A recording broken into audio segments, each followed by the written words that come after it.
거기 멀뚱멀뚱 서 있지 말고 이리 와서 고춧가루 좀 더 가져오너라. 저기 쌓아놓은 배추는 언제 다 버무릴 거냐? 손이 그렇게 느려서야 오늘 안에 김장 다 하겠니? 지금 뭐 하는 거냐? 일하기 싫어서 꾀부리는 거지. 니까짓 게 뭘 얼마나 했다고 벌써부터 허리가 아프다고 엄살이야. 아주 꽤만 늘어서는. 이년아, 지금 누구 앞에서 농땡이를 피워? 아침 7시 알람 소리보다 먼저 창틈으로 스며드는 부드러운 햇살의 수연은 늘 눈을 뜨곤 했습니다. 옆에는 아직 깊은 잠에 빠져 있는 남편 민준의 고른 숨소리가 들려왔고 그 소리마저도 수연에게는 하루를 시작하는 기분 좋은 배경음악 같았습니다. 결혼한 지 이제 막 1년이 조금 넘은 신혼의 단꿈은 여전히 달콤했고 수연은 이 평범하지만 소중한 일장이 영원할 것만 같다고 믿었습니다. 민주는 중견 무역회사에 다니는 성실하고 자상한 남자였고 수연 역시 작은 출판사에서 편집자로 일하며 자신의 일을 사랑하는 그야말로 평범한 맞벌이 부부였습니다. 그들이 신혼집을 차린 곳은 민준의 어머니, 즉 시어머니인 혜숙이 혼자 사는 빌라의 아래층이었습니다. 처음에는 시어머니와의 합가가 조금 부담스럽기도 했지만 혜숙은 결혼 전부터 수연에게 딸처럼 생각하겠다며 살갑게 대해주었고 민준 역시 우리 엄마 잔소리 같은 거 하실 분 아니야. 오히려 내 편이 되어 주실 거리라며 안심시켜 주었습니다. 실제로 결혼 초기 몇 달간 혜숙은 수연에게 더없이 다정한 시어머니였습니다. 주말이면 아가, 밥은 먹었니? 힘들면 올라와서 같이 먹자라며 따뜻한 밥상을 차려주었고 수연이 만든 서툰 반찬에도 어머, 우리 며느리 음식 솜씨가 보통이 아니네. 민준이보다 낫다라며 칭찬을 아끼지 않았습니다. 동네 사람들에게도 우리 며느리가 얼마나 착하고 예쁜지 몰라. 아들보다 며느리 덕에 웃을 일이 더 많다니까라며 입에 침이 마르도록 자랑을 늘어놓곤 했습니다. 수연은 그런 시어머니의 모습에 진심으로 감사했고 정말 복을 받았구나. 시집살이가 아니라 친정살이 같다. 고 생각하며 행복감에 젖었습니다. 민주는 그런 수연과 혜숙의 모습을 보며 거봐, 내가 뭐라고 했어. 우리 엄마 최고지? 라며 어깨를 으쓱였고 새 식구의 저녁 식탁에는 늘 웃음꽃이 피어났습니다. 그러나 시간이 흐르면서 마치 맑은 하늘에 조금씩 먹구름이 끼듯 혜숙의 말과 행동에 미묘한 변화가 감지되기 시작했습니다. 처음에는 정말 사소한 것들이었습니다. 아가, 이 국은 오늘따라 간이 좀 짜네. 민준이는 싱겁게 먹는 거 좋아하는데 혹은 퇴근하고 힘들 텐데 집에서 입는 옷이 너무 편한 거 아니니? 그래도 새댁인데 좀 화사하게 입지와 같은 말들은 걱정에서 비롯된 조언처럼 들렸습니다. 수연도 처음에는 아, 어머님은 이런 걸 좋아하시는구나 정도로 가볍게 넘기며 시어머니의 취향에 맞추려 노력했습니다. 하지만 그런 조언들은 점점 횟수가 잦아졌고 그 내용도 조금씩 수연의 자존심을 건드리는 방향으로 흘러갔습니다. 예를 들어 수연이 주말에 늦잠이라도 자는 날이면 아침 식사를 차려놓고 기다리던 혜숙은 요즘 젊은 애들은 게을러서 큰일이야. 아침밥은 꼭 챙겨 먹어야 속이 든든한 법인데라며 은근히 수연을 겨냥하는 듯한 말을 했습니다. 또 수연이 친정 부모님과 길게 통화라도 하는 날이면 시집 왔으면 이제 시댁 귀신이 되어야지. 아직도 친정에 마음이 가 있는 거 아니냐? 며 농담처럼 툭 던지는 말 속에 뼈가 있었습니다. 민준에게는 여전히 다정한 어머니였지만 수연을 대하는 혜숙의 눈빛에는 예전과 같은 따뜻함 대신 어딘가 모르게 날카롭고 평가하는 듯한 시선이 느껴지기 시작했습니다. 수연은 애써 그런 변화를 무시하려 했지만 마음 한구석에는 불편한 감정이 조금씩 쌓여갔습니다. 마치 잘 마른 장작더미에 하나씩 불씨가 던져지는 것처럼 작은 서운함들이 수연의 내면에 차곡차곡 쌓여 언젠가는 큰 불로 번질 것 같은 불안감을 안겨주었습니다. 민주는 이런 미묘한 기류 변화를 전혀 감지하지 못하거나 혹은 대수롭지 않게 여기는 듯 했습니다. 수연이 조심스럽게 어머님이 요즘 나한테 조금 서운하신가 봐라고 운을 떼면 민주는 에이, 엄마가 원래 좀 무뚝뚝한 면이 있어서 그래. 아기는 없으실 거야. 당신 예뻐하시는 거 몰라? 라며 가볍게 넘기기 일쑤였습니다. 그는 좋은 남편이었지만 어머니와 아내 사이의 섬세한 감정 변화를 읽어내는 데는 다소 둔감한 편이었습니다. 민준의 그런 태도는 수연을 더욱 외롭게 만들었습니다. 누구에게도 털어놓지 못하는 답답함이 그녀의 가슴을 짓눌렀습니다. 그러던 어느 토요일 오후 해숙은 평소처럼 동네 아주머니 몇 분을 집으로 초대해 거실에서 다과를 즐기고 있었습니다. 수연은 마침 회사 일이 일찍 끝나 평소보다 조금 이른 시간에 귀가했습니다. 시어머니의 손님들이 와 계신 것을 보고 그녀는 반갑게 인사를 드리고는 과일을 더 깎아내오기 위해 주방으로 향했습니다. 주방과 거실 사이에는 작은 복도가 있었고 수연은 냉장고에서 과일을 꺼내며 거실에서 들려오는 대화 소리를 무심코 듣게 되었습니다. 혜숙 씨는 정말 좋겠어. 며느리가 저렇게 싹싹하고 예쁘니 한 아주머니의 칭찬에 혜숙은 잠시 침묵하는가 싶더니 이내 한숨을 쉬며 대답했습니다. 겉보기만 그렇지 속을 들여다보면 답답한 구석이 한두 가지가 아니라니까. 요즘 애들이 다 그렇겠지만 뭘 하나 제대로 야무지게 하는 게 없어.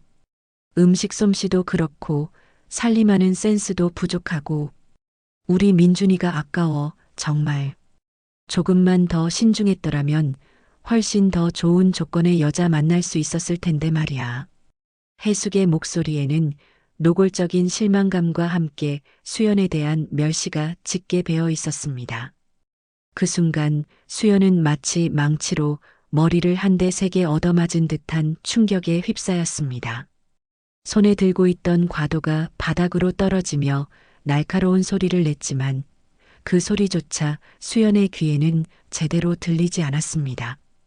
온몸의 피가 싸늘하게 식는 것 같았고 심장이 발밑으로 곤두박질 치는 듯 했습니다. 믿고 싶지 않은 현실이었습니다. 그동안 자신에게 보여주었던 시어머니의 다정함이 모두 거짓이었단 말인가. 자신을 향한 칭찬들이 실은 가식적인 인사치레에 불과했단 말인가. 수연은 떨리는 손으로 겨우 과도를 주워들었지만 더 이상 과일을 깎을 정신이 아니었습니다. 얼굴은 하얗게 질렸고 눈앞이 핑 도는 것 같았습니다. 애써 태어난 척 아무것도 듣지 못한 척해야 한다는 생각만이 간신히 머릿속을 맴돌았습니다. 잠시 후 최대한 표정을 관리하며 과일 접시를 들고 거실로 나갔을 때 혜숙은 수연의 얼굴을 한번 쓱 쳐다보더니 아무렇지도 않다는 듯 다른 아주머니들과 대화를 이어갔습니다. 어쩌면 수연이 자신들의 대화를 들었을지도 모른다는 생각조차 하지 않는 듯 했습니다. 혹은 들었더라도 개의치 않는다는 듯한 태연함이었습니다. 그날 밤 수연은 뜬 눈으로 밤을 지새웠습니다. 민주는 옆에서 아무것도 모른 채 깊은 잠에 빠져 있었지만 수연의 마음은 천갈래 만갈래로 찢어지는 듯 했습니다. 시어머니의 그 잔인한 말들이 끊임없이 귓가에 맴돌았고 그때마다 가슴속 깊은 곳에서부터 뜨거운 분노와 함께 서러움이 치밀어 올랐습니다. 처음에는 내가 뭘 잘못했나? 내가 부족해서 그런 건가? 라며 스스로를 탓하기도 했습니다. 하지만 이내 그런 생각은 억울함으로 바뀌었습니다. 자신은 최선을 다했고 진심으로 시어머니를 존경하고 따르려 노력했습니다. 그런데 돌아온 것은 이토록 비참한 무시와 경멸이라니. 행복으로 가득 찼던 결혼 생활에 처음으로 드리워진 검은 그림자는 생각보다 훨씬 더 어둡고 깊었습니다. 수연은 그 그림자 속에서 길을 잃은 아이처럼 막막하고 외로웠습니다. 남편에게 이 사실을 털어놓고 위로받고 싶었지만 차마 입이 떨어지지 않았습니다. 혹시라도 민준이 자신을 이해해주지 못하거나 혹은 또다시 어머니를 두둔하며 상황을 가볍게 넘기려 한다면 그때는 정말 걷잡을 수 없는 절망감에 빠질 것만 같았습니다. 이날의 사건은 수연의 마음에 지워지지 않는 깊은 상처를 남겼습니다. 시어머니 해숙에 대한 믿음과 존경심은 산산조각 났고 그 자리에는 차가운 불신과 원망이 싹트기 시작했습니다. 겉으로는 평온해 보이는 일상이었지만 수연의 내면에서는 이미 거센 폭풍우가 몰아치고 있었습니다. 이것은 앞으로 닥쳐올 더 큰 시련의 전주곡에 불과하다는 것을 그때의 수연은 아직 알지 못했습니다. 그녀는 그저 이 아픈 밤이 빨리 지나가기만을 간절히 바랄 뿐이었습니다. 하지만 한번 생긴 균열은 아주 작은 틈새를 비집고 들어오는 차가운 바람처럼 서서히 그들의 관계를 얼어붙게 만들고 있었습니다. 시어머니 해숙의 싸늘한 뒷모습을 목격한 그날 이후 수연의 마음에는 보이지 않는 가시가 깊숙이 박힌 듯 매 순간 불편한 통증이 느껴졌습니다. 애써 아무렇지 않은 척 민준을 대하고 시어머니에게도 이전처럼 깍듯하게 대하려 노력했지만 한 번 금이 간 신뢰는 쉽게 회복되지 않았습니다. 수연은 이전보다 말수가 줄었고 거실에서 해숙과 마주치는 시간을 본능적으로 피하려 했습니다. 해숙 역시 그런 수연의 변화를 눈치챘는지 전처럼 살갑게 말을 거는 대신 못마땅한 표정으로 며느리의 일거수일투족을 감시하듯 지켜보는 날이 많아졌습니다. 집안의 공기는 눈에 보이지 않는 팽팽한 긴장감으로 가득 차 있었고 민준만이 그 어색한 기류를 감지하지 못하는 듯 여전히 태평했습니다. 그러던 중 수연은 회사에서 오랫동안 준비해온 대형 출판 프로젝트의 총괄 책임자로 발탁되었습니다. 입사 이후 가장 큰 프로젝트였고 수연의 능력을 제대로 펼쳐보일 절호의 기회였습니다. 그녀는 밤낮 없이 일에 매달렸습니다. 야근은 일상이 되었고 주말에도 회사에 나가 자료를 검토하거나 저자 미팅을 하는 날이 잦았습니다. 몸은 고되고 힘들었지만 자신이 기획한 책이 세상에 나올 날을 상상하면 피곤함도 잊을 만큼 일에 대한 열정과 보람이 컸습니다. 하지만 이런 수연의 모습은 해숙의 눈에는 결코 곱게 보일 리 없었습니다. 요즘 세상이 아무리 변했기로써니 여자가 밤늦게까지 술 마시고 돌아다니는 것도 아니고 일 때문에 매일같이 자정을 넘겨서야 집에 기어들어오는 게 말이 된다고 생각하니 해숙의 목소리에는 노골적인 불쾌감이 가득했습니다. 집안 살림은 나 몰라라 하고 남편 아침밥 한번 제대로 차려주는 걸 못 봤다. 내가 돈 버는 것도 좋지만 여자의 본분이라는 게 있는 거야. 그러다 민준이 건강이라도 상하면 어쩔 거냐? 해숙에게 며느리의 사회적 성공이나 커리어는 조금도 중요한 가치가 아니었습니다. 그녀가 생각하는 이상적인 며느리는 오로지 남편을 잘 내조하고 시부모를 공경하며 집안 살림을 완벽하게 해내는 존재여야 했습니다. 수연이 아무리 자신의 일에 대해 설명하고 이해를 구하려 해도 해숙은 다 핑계일 뿐이라며 귀를 닫아버렸습니다. 민주는 이번에도 어설픈 중재자 역할을 자처했습니다. 그는 퇴근 후 지쳐 쓰러질 듯한 수연에게 수연아, 그래도 엄마가 걱정돼서 하시는 말씀이니까 너무 믿게만 듣지 마. 당신 건강도 좀 챙기면서 일해야지라며 해숙의 입장을 두둔하는 듯한 말을 건넸습니다. 그리고는 해숙에게 어머니, 수연 씨도 회사에서 중요한 일을 맡아서 어쩔 수 없는 거예요. 요즘 젊은 사람들 다 그렇게 바쁘게 살아요. 조금만 이해해 주세요라며 수연의 편을 드는 듯 했지만 그의 말에는 진심으로 아내의 고충을 헤아리거나 어머니의 부당함을 지적하려는 의지는 보이지 않았습니다. 오히려 상황을 빨리 무마하고 싶은 소극적인 태도만이 느껴질 뿐이었습니다. 해숙은 아들이 자신보다 아내의 편을 드는 것 같아 더욱 서운함을 느꼈습니다. 저게 아주 여우 같은 년한테 홀딱 빠져가지고 애미 말은 이제 귓등으로도 안 듣는다니까 라며 민준이 없는 자리에서 수연을 향한 원색적인 비난을 퍼붓기도 했습니다. 수연은 남편의 무력함과 시어머니의 끝없는 트집에 지쳐갔습니다. 누구 하나 자신의 편이 되어주지 않는다는 고립감은 그녀를 더욱 힘들게 만들었습니다. 따뜻해야 할 가정은 마치 차가운 전쟁터처럼 변해가고 있었고 그 안에서 수연은 매일 홀로 외로운 싸움을 벌이는 기분이었습니다. 엎친 데 덮친 격으로 수연의 친정어머니가 갑작스럽게 쓰러져 병원에 입원하는 일이 발생했습니다.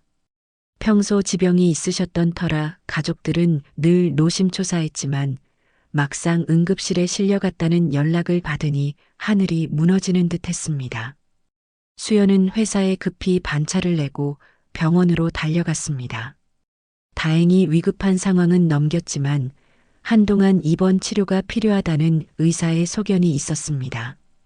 걱정이 된 수연은 퇴근 후 매일같이 친정어머니의 병실을 찾았고 주말에는 친정아버지와 교대로 간병을 하며 어머니 곁을 지켰습니다.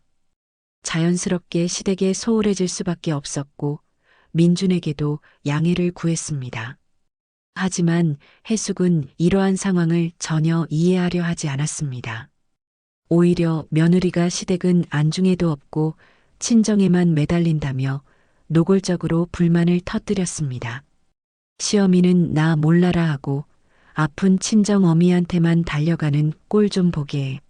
아주 날 잡아 잡수시지. 해숙은 수연이 병원에서 돌아올 때마다 일부러 더 아픈 신용을 하며 관심을 끌려 했습니다. 나도 요즘 통 기운이 없고 소화도 안 된다. 너는 친정 어미만 어미고 시어미는 남이더냐? 라며 앓는 소리를 했습니다. 수연은 죄송스러운 마음에 해숙에게도 신경을 쓰려 애썼지만 몸이 두 개가 아닌 이상 한계가 있었습니다. 결정적으로 갈등이 폭발한 것은 해숙이 나도 몸살 기운이 있어서 도저히 안 되겠다.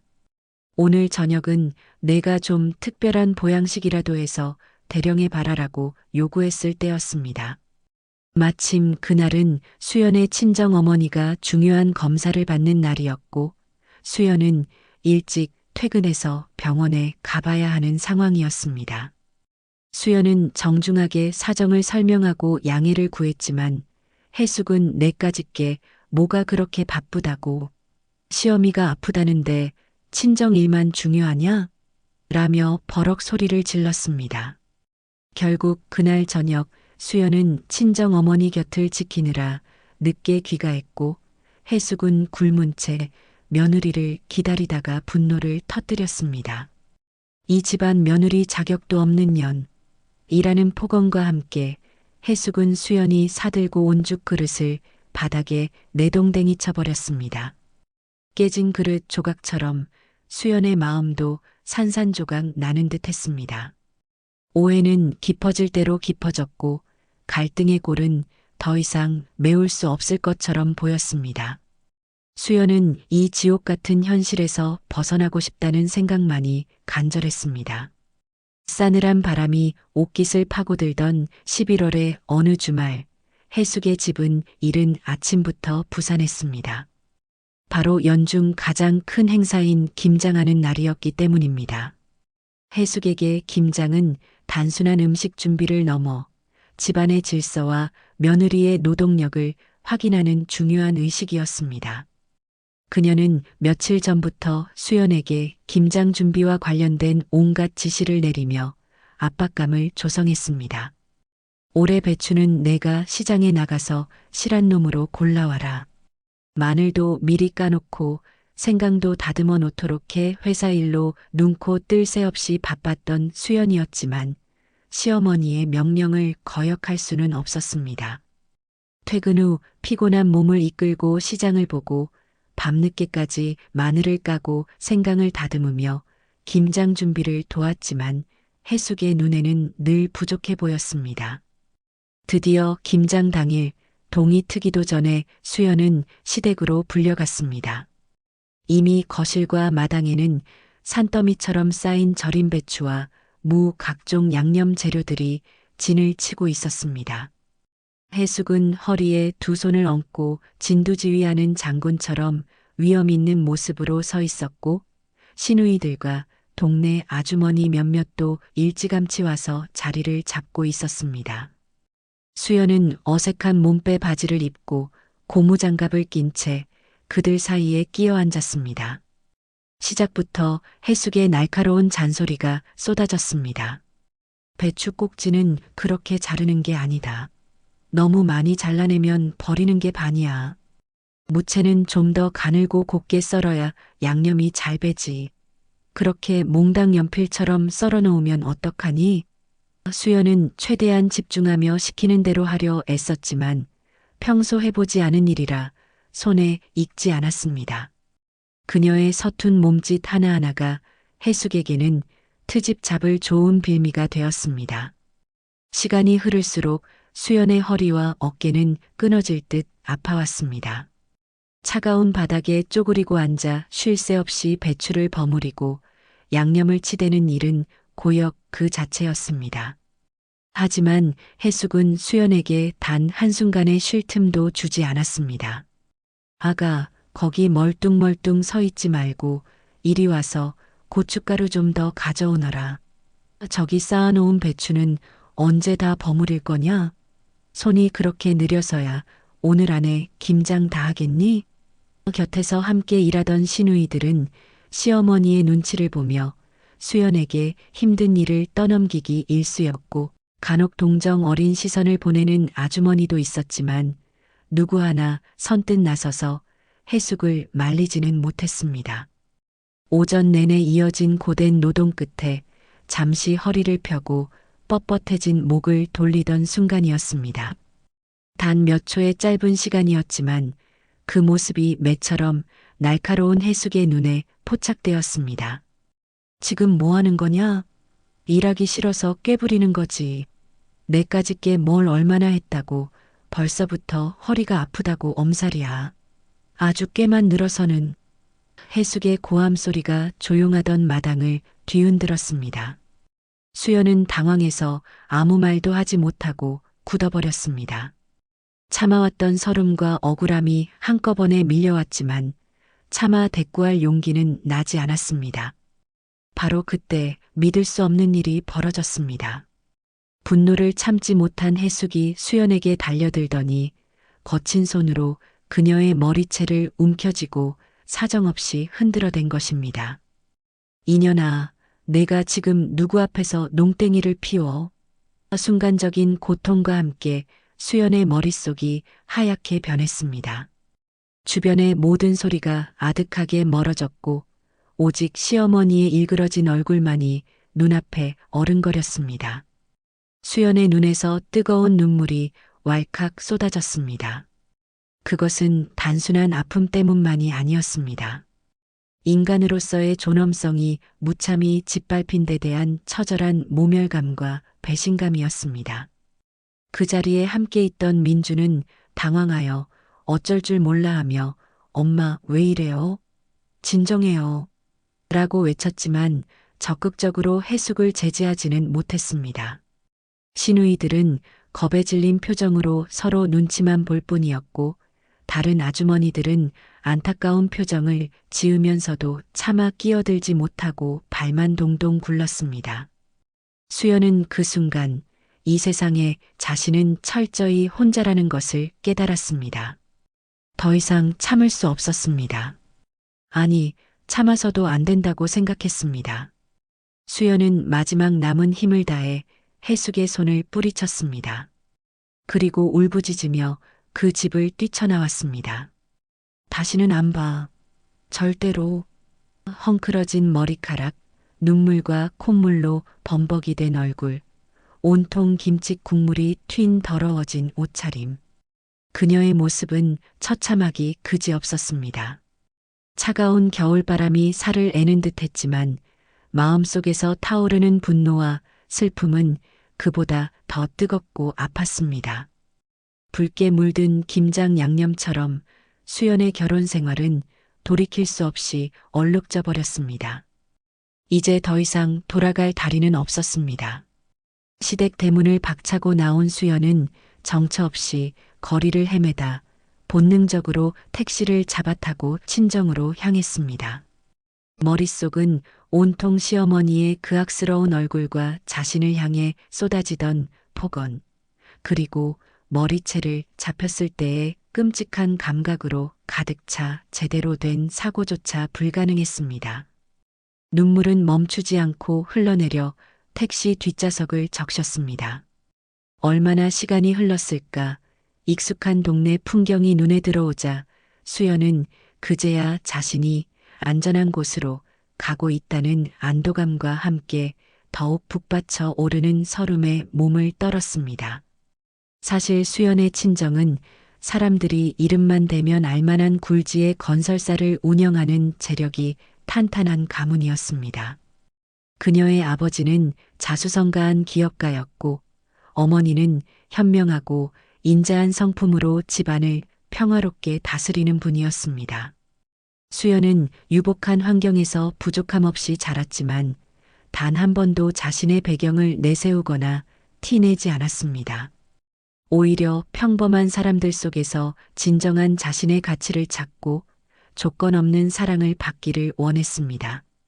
그래서 대학 졸업 후 아버지 회사에 들어가는 대신 자신이 좋아하는 책을 만드는 작은 출판사에 취직했고 그곳에서 우연히 만난 소박하고 성실한 민준과 사랑에 빠져 결혼을 결심했던 것입니다.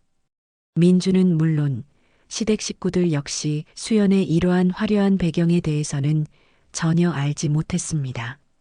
수연이 의도적으로 숨겼기 때문이기도 했지만 그들은 수연의 단정하고 검소한 모습만을 보고 평범한 집안의 딸이라고 지레짐작했을 뿐이었습니다. 초인종 소리에 문을 열어준 친정어머니는 딸의 엉망진창인 행색을 보고 그대로 얼어붙었습니다. 헝클어져 김치 국물이 묻은 머리카락, 퉁퉁 부어오른 눈, 얼룩덜룩한 옷, 그리고 넋이 나간 듯한 표정까지. 수연아, 이게 무슨 일이니? 너 왜 이래?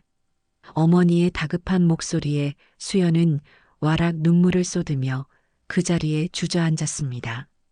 마침 서재에 있던 아버지까지 뛰쳐나와 딸의 모습을 보고는 할 말을 잃었습니다.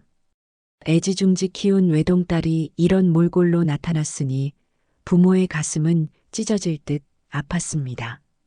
수연은 부모님 앞에서 그동안 시댁에서 겪었던 모든 서름과 고통을 토해냈습니다. 사소한 트집부터 시작된 시어머니의 무시와 구박, 남편의 무관심과 방관, 그리고 오늘 김장하는 날 벌어진 끔찍한 폭력까지. 숨막히는 결혼 생활의 진실을 딸의 입을 통해 듣는 내내 수연의 아버지는 분노로 온몸을 떨었고 어머니는 딸을 끌어안고 함께 오열했습니다. 특히 머리채를 잡혔다는 대목에서는 수연의 아버지가 당장이라도 사돈댁으로 달려가 모든 것을 뒤엎어버릴 듯 격분했습니다. 감히 내 딸에게 그런 짓을 해? 그 인간들 가만두지 않겠다. 평소 온화하고 점잖던 아버지의 입에서 거친 말이 튀어나왔습니다. 하지만 수연은 울먹이며 그런 아버지를 만류했습니다. 아빠, 제발. 지금은 아무것도 하지 마세요. 저 너무 힘들어요. 그냥 좀 쉬고 싶어요.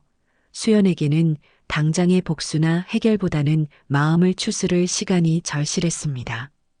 또한 자신의 집안 배경이 드러나는 순간 시댁 식구들이 보일 반응이나 민준과의 관계가 걷잡을 수 없이 틀어질까 두려운 마음도 있었습니다.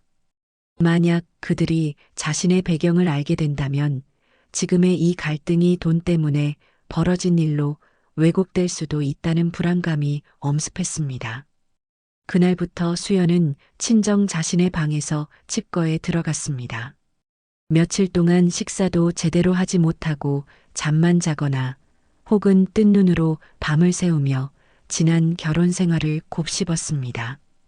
사랑했던 민준의 얼굴, 처음에는 다정했던 시어머니의 미소, 행복했던 순간들이 주마등처럼 스쳐 지나갔지만 결국 마지막에는 머리채를 잡힌 채 절규하던 자신의 모습만이 선명하게 떠올라 괴로워했습니다.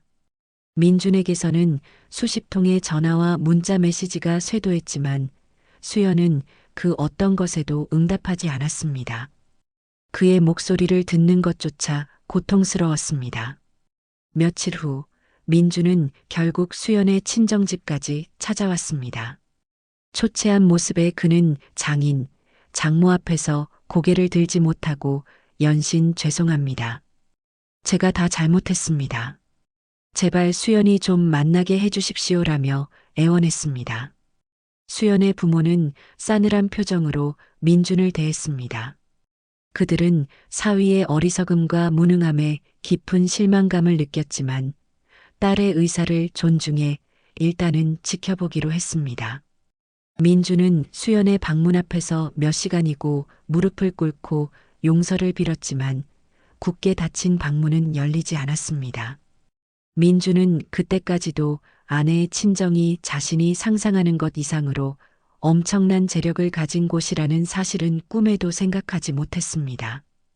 그저 평범한 중산층 가정이라고만 여겼기에 지금 이 상황의 무게감을 제대로 인지하지 못하고 있을지도 몰랐습니다.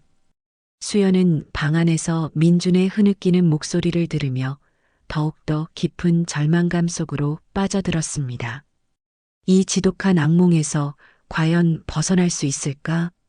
그녀의 앞날은 짙은 안개 속처럼 한치 앞도 보이지 않았습니다.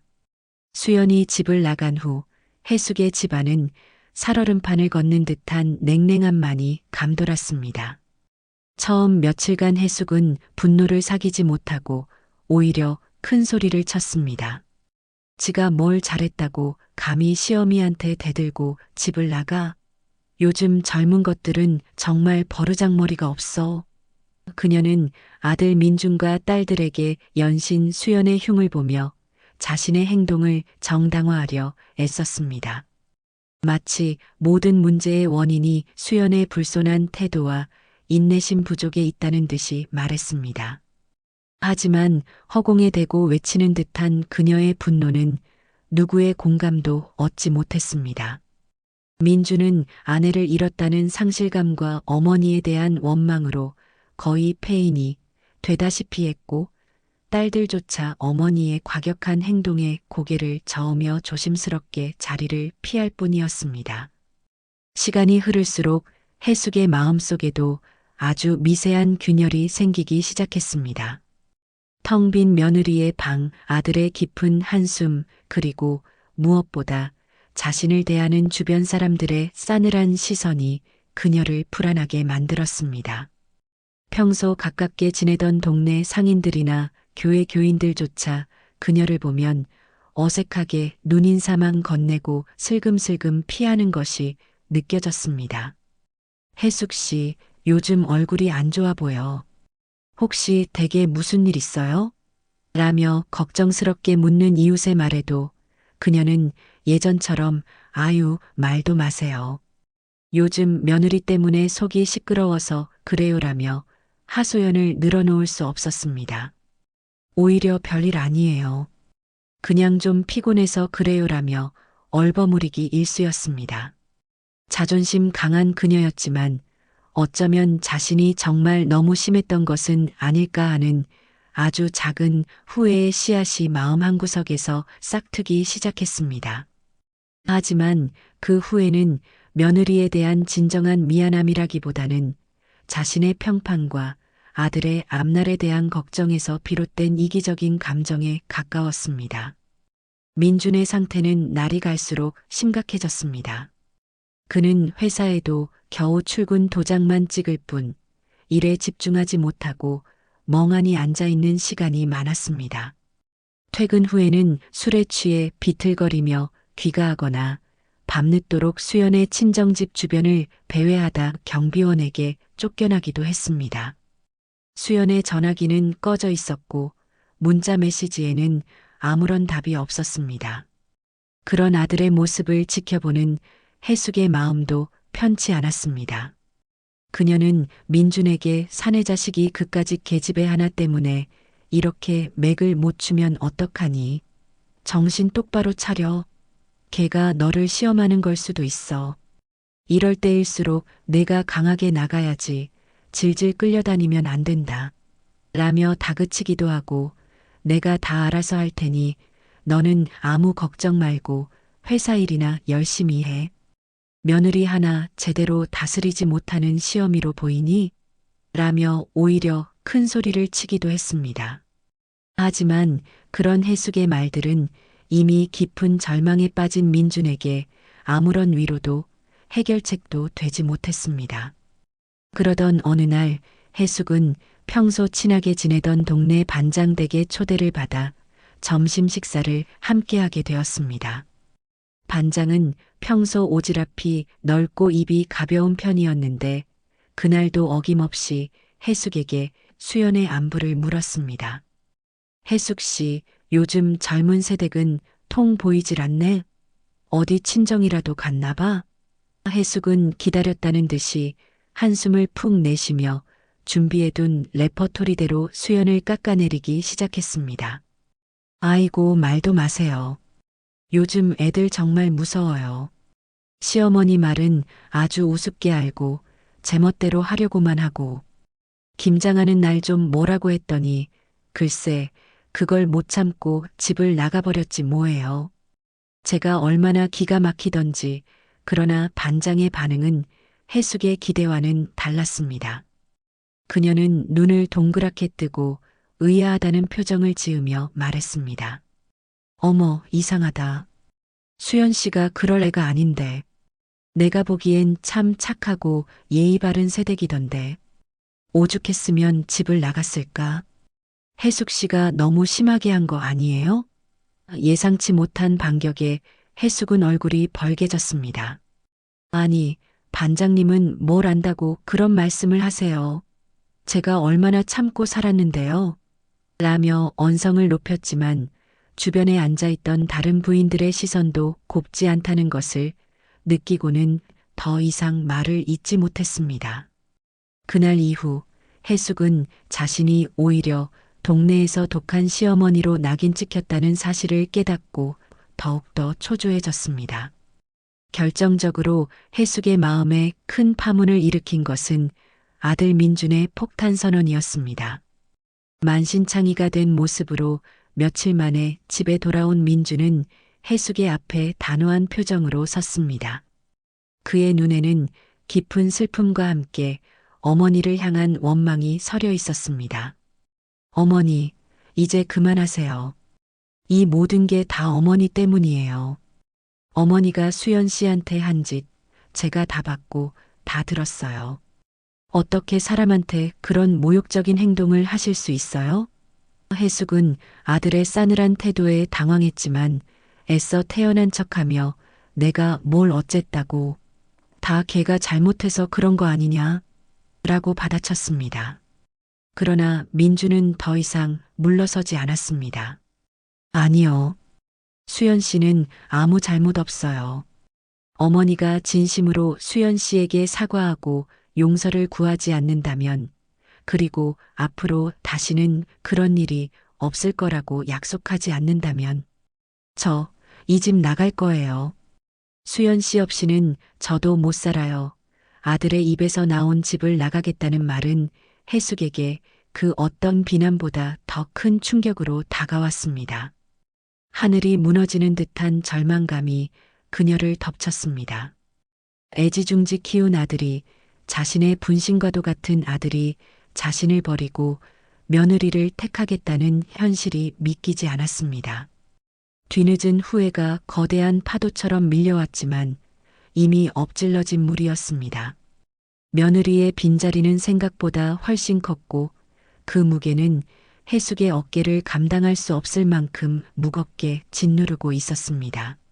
하지만 여전히 그 후회의 본질은 수연에 대한 진정한 미안함보다는 아들을 잃을지도 모른다는 두려움과 자신의 처지에 대한 연민에 더 가까웠습니다. 수연은 친정집 자신의 방에서 깊은 슬픔과 절망감에 잠겨 하루하루를 보내고 있었습니다. 시댁에서의 끔찍했던 기억은 마치 악몽처럼 그녀를 괴롭혔고 민준에 대한 배신감과 원망은 쉽게 사그라지지 않았습니다.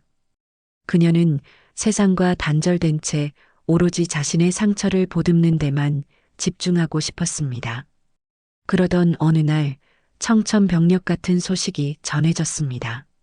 평소 지병으로 편찮으셨던 외할아버지께서 갑작스럽게 위독해지셨다는 연락이었습니다. 수연에게 외할아버지는 유난히 각별한 존재였습니다. 어린 시절 바쁜 부모님을 대신해 그녀를 살뜰히 챙겨주셨고 늘 따뜻한 미소와 지혜로운 말씀으로 그녀의 든든한 버팀목이 되어주셨던 분이었습니다.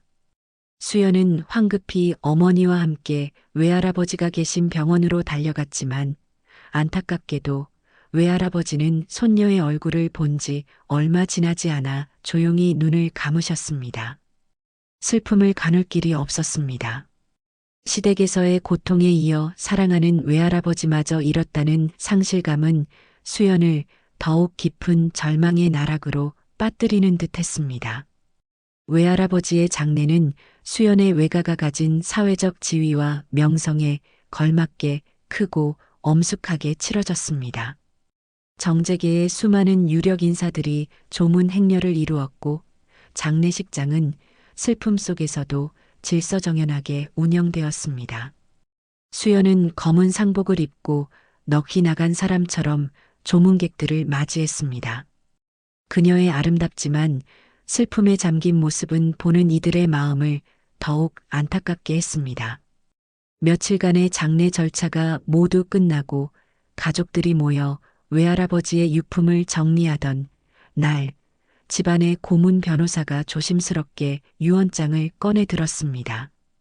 가족들은 숙연한 분위기 속에서 변호사가 읽어내려가는 유언의 내용에 귀를 기울였습니다. 유언장의 내용은 놀라웠습니다.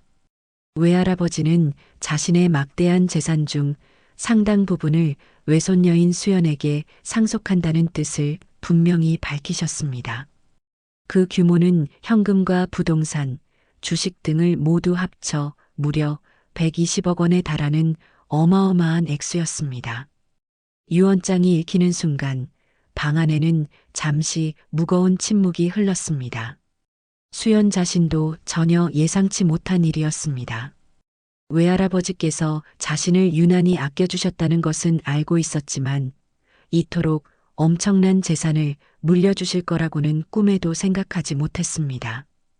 어머니는 딸의 어깨를 가만히 감싸 안았고 아버지는 착잡한 표정으로 창밖을 바라보았습니다.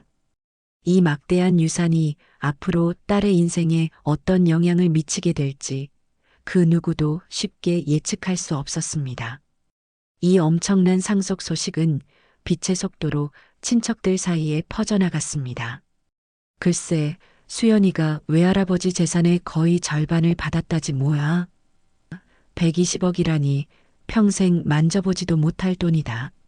사람들은 놀라움과 부러움 그리고 약간의 시기심이 뒤섞인 목소리로 수군거렸습니다. 공교롭게도 해숙과 같은 고향 출신으로 멀고 먼 친척벌이 되는 한 아주머니가 외할아버지의 장례식에 조문을 왔다가 이 엄청난 상속 이야기를 전해 듣게 되었습니다. 평소 남의 말하기를 좋아하고 입이 가벼웠던 그 아주머니는 이 놀라운 소식을 해숙에게 전하지 않고는 못 베길 사람이었습니다. 그날 저녁 해숙은 그 아주머니로부터 한 통의 전화를 받았습니다. 해숙아, 너 혹시 내 며느리 수연이 외갓집이 어떤 집안인지 알고 있었니? 다짜고짜 던져진 질문에 해숙은 의아해하며 글쎄, 그냥 평범한 집안 아니었어? 왜 그러는데? 라고 되물었습니다. 그러자 아주머니는 마치 엄청난 비밀이라도 알려주는 듯 목소리를 낮추며 속삭였습니다. 세상에, 너는 그것도 몰랐구나. 이번에 수연이 외할아버지가 돌아가셨는데 글쎄 수연이한테 물려준 유산이 120억이란다. 120억? 네. 뭐라고요? 네. 120억이요? 해숙은 자신의 귀를 의심했습니다.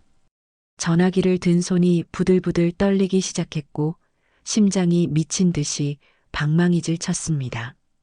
1억도 아니고 10억도 아니고 120억이라니.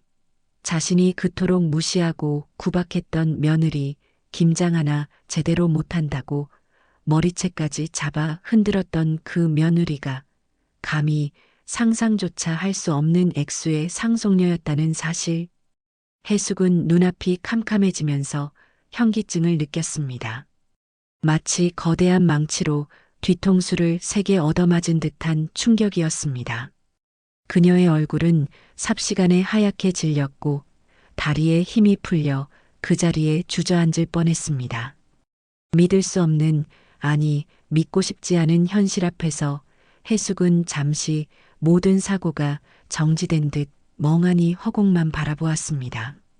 그녀의 머릿속에는 오직 120억이라는 숫자만이 거대한 활자가 되어 떠다니고 있었습니다. 자신이 걷어찬 복덩이가 실은 금덩어리, 아니 다이아몬드 덩어리였다는 사실을 깨달은 순간이었습니다. 후회와 경악, 그리고 알 수 없는 기대감이 뒤섞인 복잡한 감정이 그녀의 온몸을 휘감았습니다. 며느리 수연이 120억 원이라는 천문학적인 액수의 상속녀가 되었다는 사실을 알게 된 순간 해숙의 머릿속은 그야말로 아수라장이 되었습니다. 지난날 자신이 수연에게 저질렀던 온갖 만행들이 주마등처럼 스쳐 지나갔습니다.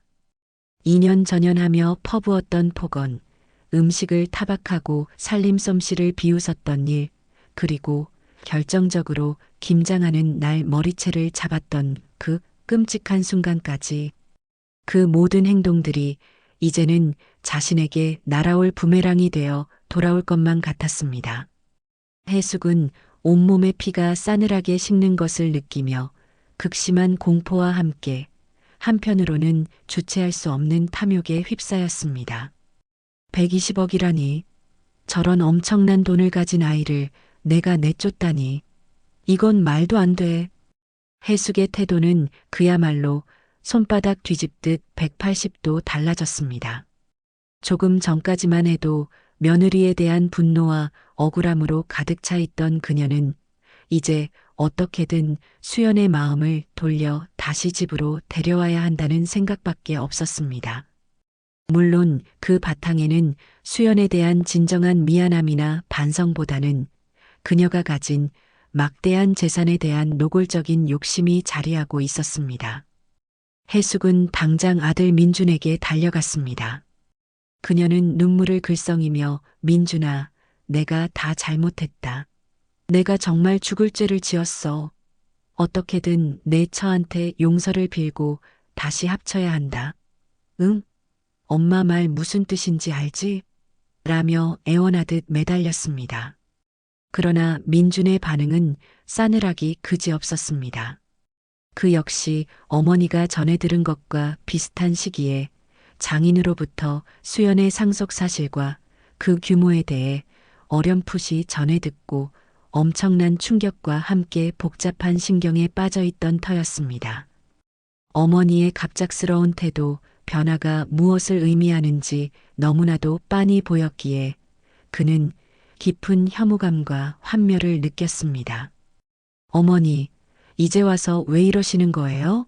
수연이가 갑자기 뭐라도 된 것처럼요? 어머니 눈에는 돈이 그렇게 중요하세요? 사람 마음에 그렇게 상처를 주고도 이제 와서 돈 때문에 태도가 바뀌시는 거냐고요.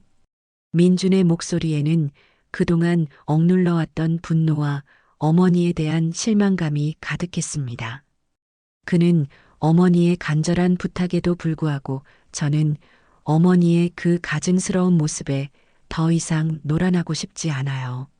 수연이한테 사과를 하시든 뭘 하시든 알아서 하세요. 저는 이제 아무것도 하고 싶지 않습니다라며 차갑게 돌아섰습니다. 아들에게서 아무런 도움도 받을 수 없게 되자 해숙은 직접 행동에 나서기로 결심했습니다. 그녀는 다음 날 아침 일찍 자신이 가진 옷 중에 가장 값비싸 보이는 옷을 차려입고 두둑한 돈 봉투까지 준비해서 수연의 친정집으로 향했습니다. 수연의 친정집은 강남의 고급 주택가에 위치한 으리으리한 대저택이었습니다. 이전에는 그저 좀 사는 집인가 보다 정도로만 생각했었지만 120억이라는 숫자를 알고 난 후 다시 보니 그 집의 모든 것이 예사롭지 않게 보였습니다. 높은 담장, 잘 가꾸어진 정원, 고급 외제 차들이 주차된 넓은 차고까지 해숙은 자신도 모르게 주눅이 드는 것을 느꼈지만 애써 태연한 척하며 초인종을 눌렀습니다. 잠시 후 가정부가 나와 해숙을 응접실로 안내했습니다. 값비싼 가구와 그림들로 장식된 넓고 화려한 응접실의 모습에 해숙은 다시 한번 압도당하는 기분을 느꼈습니다. 곧이어 수연의 어머니가 차가운 표정으로 나타났고 잠시 후에는 수연도 굳은 얼굴로 응접실로 들어섰습니다. 해숙은 수연을 보자마자 바닥에 무릎을 꿇고 통곡하기 시작했습니다. 아가, 내가 다 잘못했다. 내가 정말 죽을 죄를 지었어. 이 못난 시어미를 제발 용서해다오. 응? 내가 너한테 어떻게 그런 짓을. 내가 정말 미쳤었나 보다. 그녀는 눈물 콧물을 쏟아내며 수연의 다리를 붙잡고 늘어졌습니다. 준비해온 돈 봉투를 내밀며 이건 내 작은 성이다. 이걸로라도 내 상한 마음이 조금이라도 풀린다면 이라며 구차한 변명을 늘어놓았습니다. 그러나 수연의 눈빛은 얼음장처럼 차가웠습니다. 그녀는 경멸감이 가득한 시선으로 바닥에 엎드려 우는 시어머니를 내려다보며 나지막하지만 단호한 목소리로 말했습니다. 어머니, 이제 그만하시죠. 어머니의 그 눈물에서 조금의 진심도 느껴지지 않아요. 만약 제가 여전히 아무것도 없는 평범한 며느리였다면 지금 이 자리에서 이렇게까지 저에게 사과하고 계실까요? 돈이 사람을 이렇게까지 바꿀 수 있다는 사실이 놀라울 따름이네요. 제 가치는 어제나 오늘이나 변함없어요. 변한 건 오로지 돈 때문에 달라진 어머니의 그 천박한 마음뿐이겠죠. 수연의 냉정한 말 한마디 한마디는 비수가 되어 해숙의 가슴에 깊숙이 박혔습니다. 수연의 어머니 역시 더 이상 참을 수 없다는 듯 해숙에게 다가가 차갑게 말했습니다. 사부인, 이제 그만 돌아가 주시죠. 저희 딸 더 이상 사부인과 엮이고 싶어 하지 않습니다. 그리고 그 더러운 돈 당장 치우세요. 저희 집은 그런 돈 없어도 부족함 없이 사는 집안입니다. 해숙은 수연과 그녀의 어머니로부터 뿜어져 나오는 싸늘한 기운에 완전히 압도당했습니다. 그녀는 자신이 얼마나 어리석고 추악한 행동을 했는지 뒤늦게 깨달았지만 이미 엎질러진 물이었습니다. 120억이라는 황금알을 낳는 거위를 자신의 손으로 쫓아낸 것도 모자라 이제는 씻을 수 없는 모욕감까지 당한 처지가 된 것입니다. 해숙은 망연자실한 표정으로 수연의 친정집을 나섰습니다. 하지만 그녀는 쉽게 포기할 여자가 아니었습니다. 120억이라는 돈의 유혹은 너무나도 강렬했습니다. 그 후로도 해숙은 수연의 회사 근처를 찾아가기도 하고 수연의 친구들에게 연락해 만남을 주선해달라고 부탁하기도 했습니다. 심지어는 민준을 앞세워 다시 한번 용서를 구하려 했지만 민준은 이미 어머니에게 등을 돌린 후였습니다. 해숙의 모든 노력은 수연의 굳게 닫힌 마음의 문을 열지 못했고 오히려 그녀에 대한 혐오감만 키울 뿐이었습니다.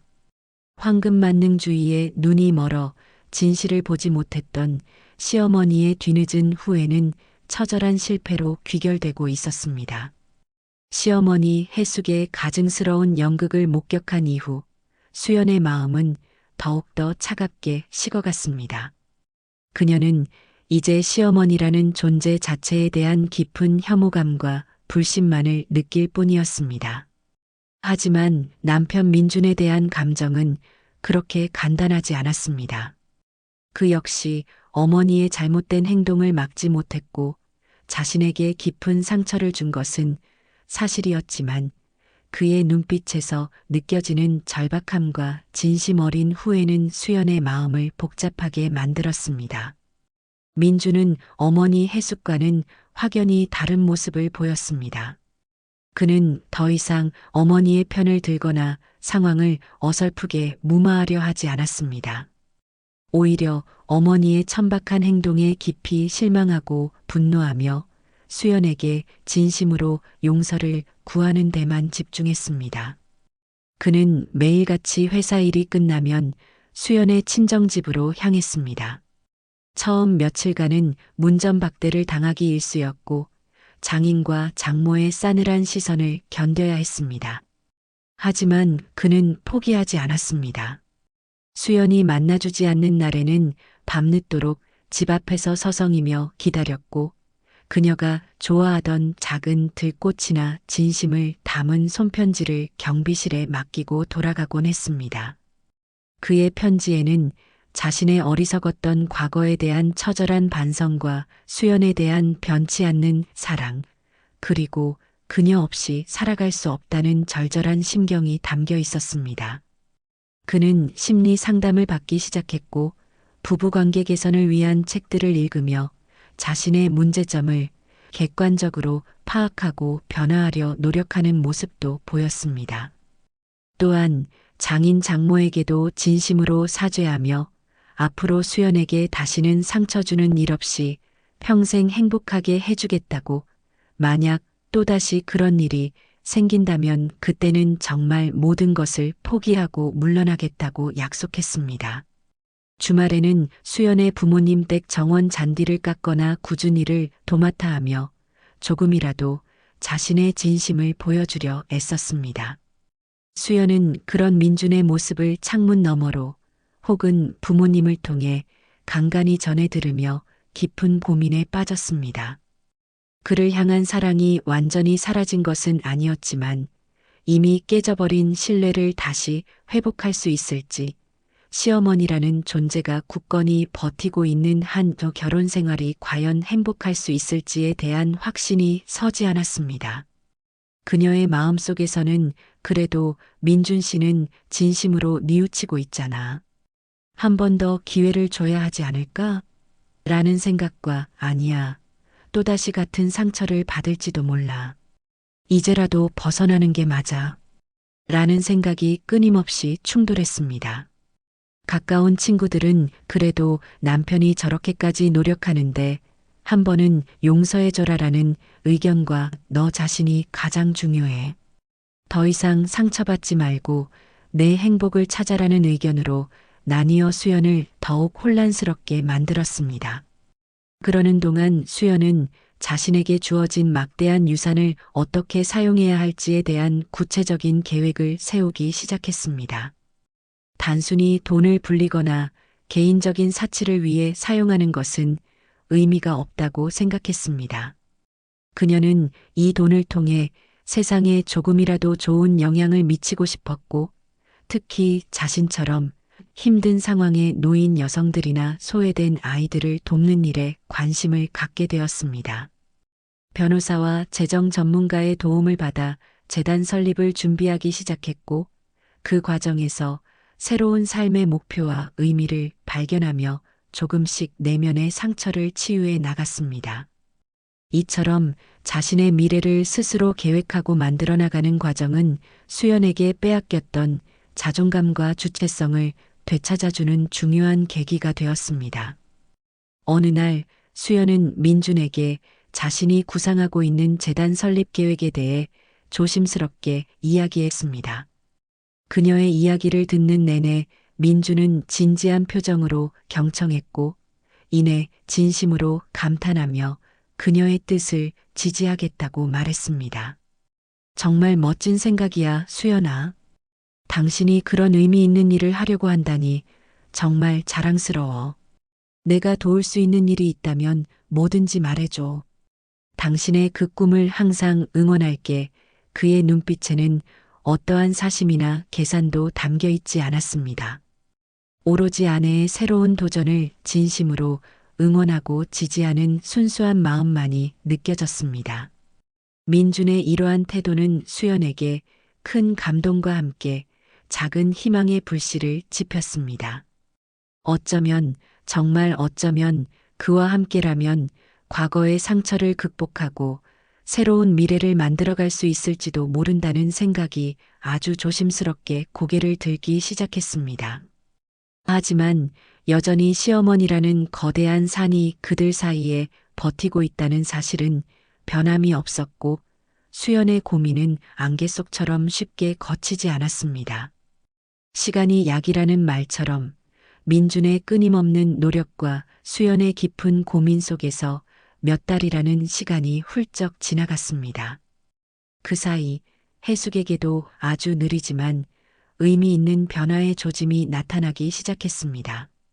아들 민준의 단호한 태도와 사회적 평판의 추락, 그리고 무엇보다 며느리와 아들 모두를 잃을지도 모른다는 극심한 불안감은 그녀를 밑바닥까지 몰아붙였습니다.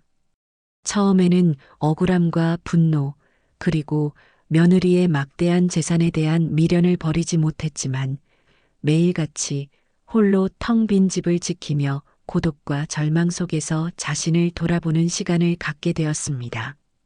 결정적으로 그녀의 변화를 이끈 것은 우연히 참석하게 된 한 사찰의 참회 기도회였습니다. 그곳에서 만난 노스님과의 대화를 통해 그녀는 자신이 얼마나 오만하고 이기적인 삶을 살아왔는지, 그리고 돈이라는 허상에 눈이 멀어 인간으로서 가져야 할 기본적인 도리마저 저버렸는지를 처절하게 깨닫게 되었습니다. 노스님은 가진 것을 자랑하는 것은 어리석음이요, 남을 업신여기는 것은 더 큰 어리석음입니다. 진정한 부는 재물이 아니라 마음에 있는 법이지요. 마음이 가난하면 아무리 많은 것을 가져도 늘 헛헛할 뿐입니다. 라는 가르침을 주었고 그 말은 해숙의 굳게 닫혔던 마음을 세차게 두드렸습니다. 그날 이후 해숙은 매일 사찰을 찾아 참회의 기도를 올리고 봉사활동에도 참여하며 지난날의 과오를 진심으로 뉘우치려 노력했습니다. 물론 하루아침에 성인군자가 된 것은 아니었지만 적어도 그녀의 마음속에서 돈보다 더 중요한 가치가 있다는 것을 어렴풋이나마 깨닫기 시작한 것입니다. 수연은 이러한 시어머니의 변화를 민준을 통해 그리고 간혹 시누이들과의 통화를 통해 전해 들었습니다. 처음에는 또 무슨 꿍꿍이 속이 있어서 저러는 걸까? 라며 의심의 눈초리를 거두지 않았습니다. 하지만 시간이 지나도 해숙이 더 이상 자신에게 연락을 하거나 주변 사람들을 통해 압박을 가하지 않고 묵묵히 자신의 잘못을 참회하며 변화하려는 노력을 보인다는 소식을 접하면서 수연의 마음도 아주 조금씩 흔들리기 시작했습니다. 물론 여전히 시어머니에 대한 두려움과 불신이 남아 있었지만 어쩌면 사람은 정말 변할 수도 있다는 작은 가능성을 완전히 외면할 수는 없었습니다. 무엇보다 수연의 마음을 움직인 것은 민준의 한결같은 사랑과 헌신이었습니다. 그는 수연이 재단 설립 준비로 바쁜 와중에도 늘 곁에서 묵묵히 그녀를 지원했고 그녀의 모든 결정을 존중해 주었습니다. 또한 어머니의 변화에 대해서도 섣불리 수연에게 강요하거나 부담을 주지 않고 그저 담담하게 사실만을 전달하며 수연 스스로 판단하고 결정할 시간을 주었습니다. 그의 진심 어린 노력과 변함없는 지지는 수연에게 큰 위로와 힘이 되었고 꽁꽁 얼어붙었던 그녀의 마음을 서서히 녹이기 시작했습니다. 오랜 고민 끝에 수연은 민준에게 자신의 결심을 이야기했습니다. 민준 씨, 나 당신을 한 번 더 믿어보기로 했어요. 하지만 예전과 똑같이 살 수는 없을 것 같아요. 우리에게는 새로운 시작이 필요해요. 민주는 수연의 말에 감격하여 눈물을 글썽이며 그녀의 손을 잡았습니다. 고마워, 수연아. 정말 고마워. 어떤 조건이든 다 따를게. 당신만 내 곁에 있어준다면 뭐든지 할 수 있어. 수연이 내건 가장 중요한 조건은 시어머니와의 완전한 분리, 즉 분가였습니다. 더 이상 시어머니의 그늘 아래서 살고 싶지 않았고 그들 부부만의 독립적이고 건강한 공간이 필요했습니다. 또한 시어머니와는 앞으로 명절이나 가족 행사 때 형식적인 만남 외에는 개인적인 교류를 최소화하고 싶다는 뜻도 분명히 밝혔습니다. 민주는 수연의 모든 조건을 전적으로 수용했습니다. 그리고 며칠 후 그는 어머니 해숙을 찾아가 수연과의 재결합 소식과 함께 분가 계획을 알렸습니다. 놀랍게도 해숙은 아들의 결정을 비교적 담담하게 받아들였습니다. 물론 서운한 기색이 역력했지만 예전처럼 길길이 날뛰거나 반대하지는 않았습니다. 오히려 다 내 잘못이다. 너희들이라도 행복하게 잘 살아야지. 내가 더 이상 너희들 앞길에 걸림돌이 되지는 않으마라며 처음으로 진심 어린 축복의 말을 건넸습니다. 그녀의 목소리에는 깊은 회한과 함께 자식들의 행복을 바라는 애틋한 마음이 담겨 있었습니다. 물론 이것이 완전한 변화의 끝은 아니겠지만 적어도 그녀가 과거의 자신과는 다른 사람이 되려고 노력하고 있다는 증거이기도 했습니다. 용서의 문턱은 높고 험난했지만 수연과 민주는 서로의 손을 잡고 그 문턱을 넘어서기로 했습니다. 과거의 아픔을 완전히 지울 수는 없겠지만 그 상처를 교훈 삼아 더욱 성숙하고 단단한 관계를 만들어갈 수 있으리라는 희망을 품었습니다. 새로운 시작을 향한 그들의 발걸음은 조심스러웠지만 분명한 설렘과 기대를 안고 있었습니다. 새로운 보금자리에서 수연과 민주는 조심스럽지만 꾸준히 서로의 신뢰를 다시 쌓아갔습니다. 지난 몇 년간 그들은 함께 웃고 함께 울고 때로는 격렬하게 다투기도 하면서 평범하지만 소중한 일상을 공유했습니다. 수연은 송원재단을 통해 사회의 따뜻한 온기를 나누는 일에 매진했고 민주는 그런 아내를 묵묵히 지지하며 그녀의 가장 든든한 동반자가 되어 주었습니다. 그들의 관계는 과거의 폭풍우를 견뎌낸 나무처럼 더욱 단단하고 깊어졌으며 서로의 눈빛만 봐도 마음을 읽을 수 있을 만큼 깊은 유대감을 형성했습니다. 그러한 안정과 사랑 속에서 그들은 자연스럽게 새로운 가족 구성원을 맞이할 준비를 시작했습니다. 간절한 기다림과 설렘 속에서 마침내 몇 년의 시간이 흐른 어느 따스한 봄날, 수연과 민준에게 그토록 기다리던 소중한 생명이 찾아왔습니다. 밤새 이어진 진통 끝에 아침 햇살처럼 맑고 건강한 예쁜 딸아이가 세상에 첫 울음을 터뜨린 것입니다. 수연은 땀으로 흠뻑 젖은 채 자신의 품에 안긴 작고 따뜻한 생명체를 내려다보며 감격의 눈물을 흘렸습니다. 민준 역시 아내의 손을 잡고 벅찬 감동의 말을 잇지 못했습니다. 아이의 맑고 투명한 눈망울은 마치 세상의 모든 순수함을 담고 있는 듯했고 그 작은 눈이 두 사람을 향해 깜빡일 때마다 집안 가득 따뜻한 행복이 넘실거렸습니다. 수연과 민주는 밤낮 없이 아이를 돌보며 서툴지만 행복한 부모 수업을 받아나갔고 아이의 작은 몸짓 하나, 표정 하나에도 온 세상을 다 가진 듯 기뻐하며 진정한 가족의 의미를 다시 한번 가슴 깊이 깨달았습니다. 아이는 두 사람의 지난 상처를 부드럽게 어루만져주는 치유의 천사처럼 다가왔습니다. 시간은 빠르게 흘러 어느덧 아이의 100일 잔치를 치르는 날이 되었습니다. 화려하진 않았지만 정성껏 준비한 음식과 소박한 장식으로 꾸며진 그들의 집 거실에는 양가 부모님과 가까운 친지 몇몇이 모여 진심으로 아이의 건강과 행복을 축복했습니다. 수연의 부모님은 연신 한박웃음을 지으며 외손녀에게서 눈을 떼지 못했고 민준의 누이들도 조카의 귀여운 재롱에 시간 가는 줄 몰랐습니다. 그 중에서도 가장 눈에 띄는 사람은 단연 해숙이었습니다. 과거의 날카롭고 위압적이던 모습은 온데간데 없이 곱게 한복을 차려입은 그녀는 잔치 내내 조용히 한쪽에 앉아 손녀를 바라보며 연신 눈가를 훔치곤 했습니다. 그녀의 얼굴에는 망감이 교차하는 듯 기쁨과 회한, 그리고 알 수 없는 감동이 뒤섞여 있었습니다. 드디어 해숙이 손녀를 품에 안아볼 차례가 되었습니다. 조심스럽게 아이를 받아든 그녀의 눈에서는 참았던 눈물이 주르륵 흘러내렸습니다. 따뜻하고 보드라운 아기의 감촉이 그녀의 메마른 가슴을 적시는 듯 했습니다.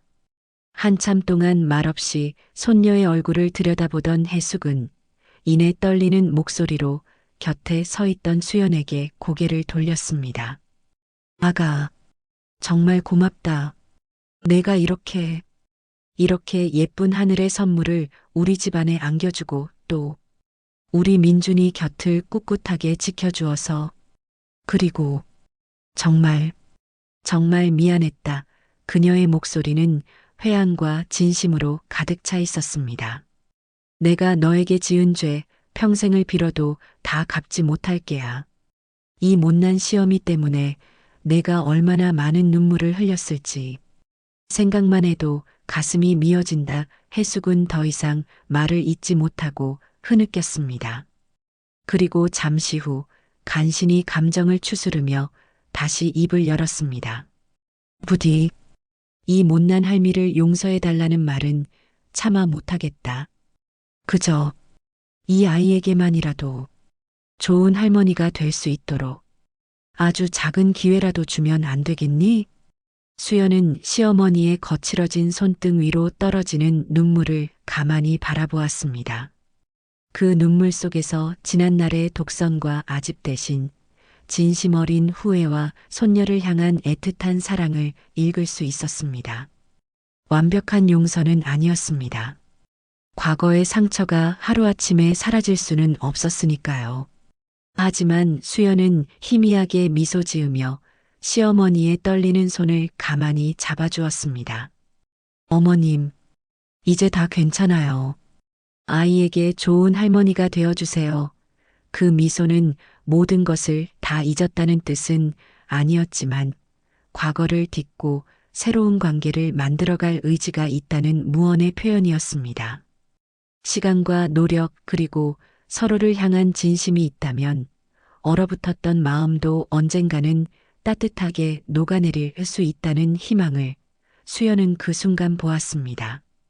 어쩌면 시간은 정말 모든 것을 치유하는 마법을 부리는지도 모른다고, 혹은 치유라기보다는 아픔 위에 새로운 기억과 감정을 켜켜이 덧씌워 무뎌지게 하고 그 위에서 새로운 싹을 틔우는 것일지도 모른다고 생각했습니다.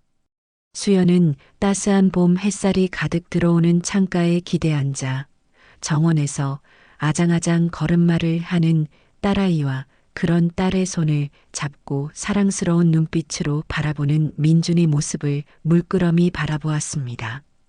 아이의 까르르 웃는 소리가 바람을 타고 실려와 그녀의 귓가를 간지럽혔습니다. 문득 지난 날들이 파노라마처럼 스쳐 지나갔습니다. 시어머니의 모진 구박과 민준의 무심함에 절망했던 순간들, 머리채를 잡히고 쫓겨나던 그날의 처절함, 가리고 외할아버지의 갑작스러운 죽음과 예상치 못한 상속. 인생은 때로 감당하기 힘든 혹독한 시련과 깊은 아픔을 안겨주지만 그 시련의 터널을 묵묵히 통과하고 나면 우리는 이전보다 더욱 단단해지고 성숙해진 자신을 발견하게 된다는 것을 그녀는 이제 알았습니다.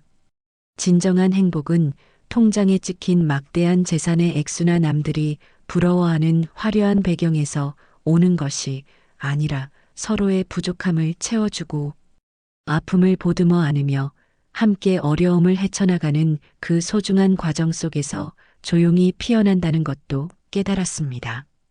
과거의 상처는 이제 아주 희미한 흔적으로만 남아 가끔씩 기억의 수면 위로 떠오르기도 했지만 더 이상 그녀를 아프게 하거나 흔들지는 못했습니다.